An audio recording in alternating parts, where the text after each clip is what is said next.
আচ্ছা, তোমরা তো অনেকেই বীরভূমের তারাপীঠের মা তারার কথা শুনেছো, কিন্তু জানো কি আমাদের মেদিনীপুরেও রয়েছে এমন অপূর্ব মা তারার মন্দির। তো হ্যালো মেদিনীপুরবাসী, আমি সুকান্ত, আর আজকে আমি আমার ভাইকে নিয়ে চলে এসেছি আমাদের মেদিনীপুরেরই আরো একটা কালী মায়ের মন্দিরে। তোমরা যারা আগে এই মন্দিরে এসেছো তারা নিশ্চয়ই জানো এই মন্দিরের পরিবেশটা কতটা শান্ত, কতটা স্নিগ্ধ।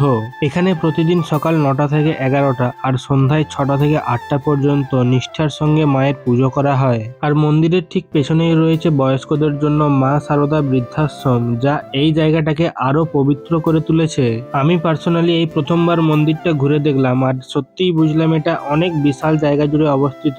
মায়ের কাছে এসে নিজের মনের সব প্রার্থনা জানালাম। আর তোমরাও যারা আসতে চাও, লোকেশনটা হলো মেদিনীপুরের যুগ্নতলা থেকে এগিয়ে মেড প্লাসের পাশের গলি দিয়ে বাঁ দিকে রয়্যাল একাডেমি স্কুল পেরিয়ে ডান দিকে ঘুরলেই সামনেই মায়ের মন্দির। তো চলো আজকের মতো এতটাই। আর ভিডিওটা ভালো লাগলে অবশ্যই লাইক, শেয়ার, সাবস্ক্রাইব আর ফলো করতে ভুলো না।